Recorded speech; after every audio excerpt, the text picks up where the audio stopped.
Calculating the final concentration when mixing two products of different strengths. Our example, what is the final percentage volume per volume of a solution if 300 ml of 30% volume per volume solution is added to 400 ml of 50% volume per volume solution?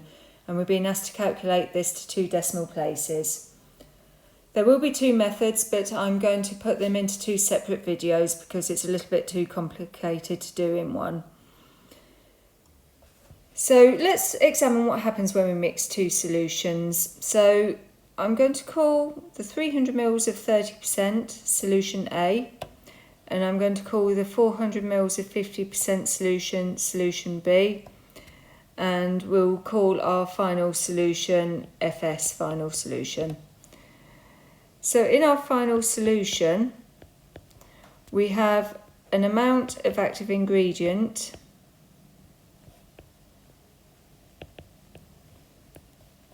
in a volume. And because we're mixing 2, this is going to be the amount of active ingredient in A plus the amount of active ingredient in B, and then that's going to be divided, so the final volume is going to be the volume of solution A plus the volume of solution B. So we need to calculate how much active ingredient there are in the 2 starting solutions. So in solution A, it's 30%.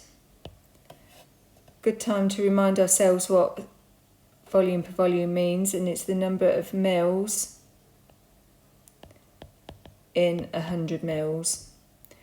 So 30% volume per volume means 30 mils in 100 mils.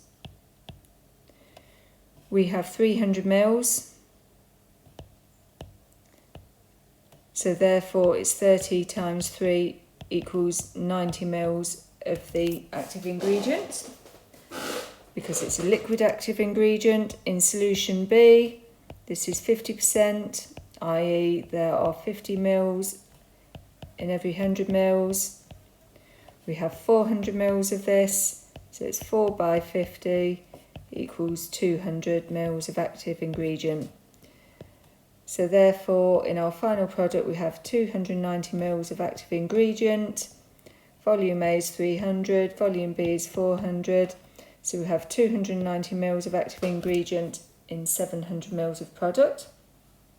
Now, here's the danger zone. We're being asked to calculate the percentage volume per volume.